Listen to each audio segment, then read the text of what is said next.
Hi, Wendy here. It's the tail end of Women's History Month, and I don't think I've ever thought about it as much as I have this year, 2026.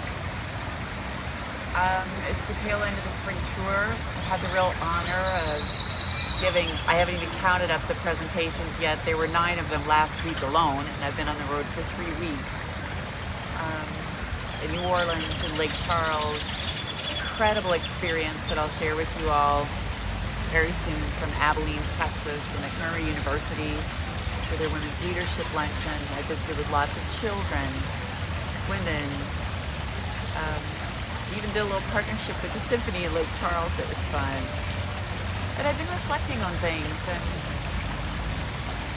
one thing I was remembering, there was a man in my life for a long time who at one point told anybody who could listen, I've got Wendy exactly where I want her. He's someone I had to deal with in business, and I had a hard time reconciling that. I didn't know how to deal with it. And then when I went to I take that back. When I went to, start the programming for my foundation, and had no way to do that because I had no support. I mean, Douglas was supporting me, but I needed nonprofit support, and I couldn't find it. An attorney close to the situation suggested to me, in a room full of men, why don't you start your own foundation? And my response, I remember exactly, was, I can do that? I know it sounds crazy. George and I started a foundation during his life, but it never occurred to me that I could do that.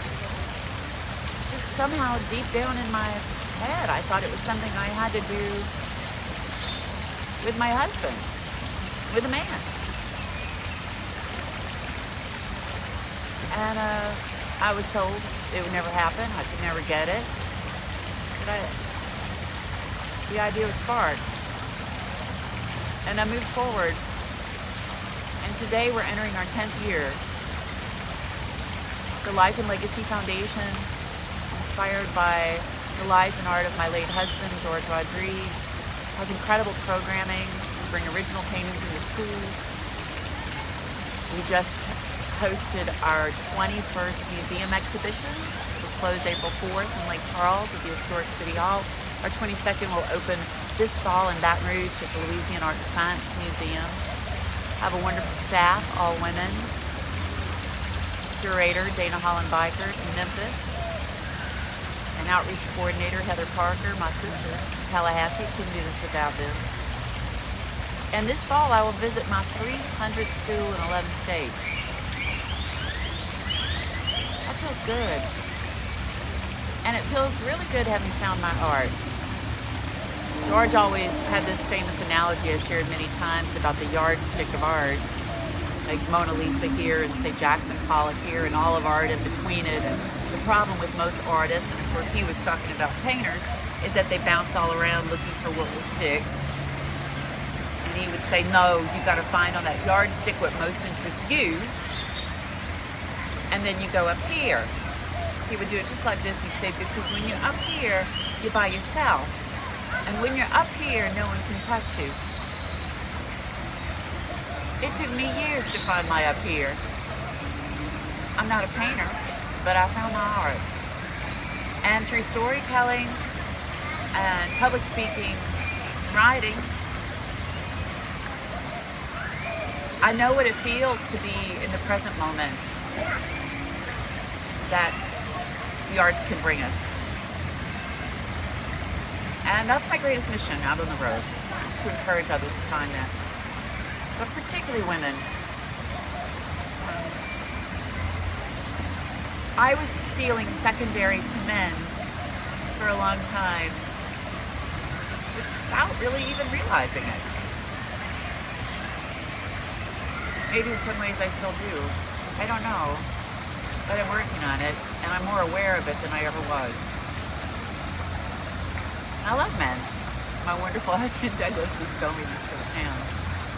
But it remains the fact that I was told no again and again for the things I wanted to do by men. And I worked it out. Well, there's precedent for that. This is Women's History Month, and the history of women is not to be ignored. I'm thinking about my mother, my grandmothers,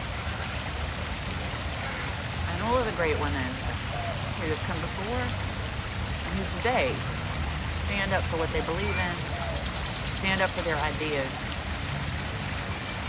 and pursue their dreams, even if they're told no. Because if you're passionate about something, that's how we make a better world. Feeling mighty grateful. Happy Women's History Month. See you on the road.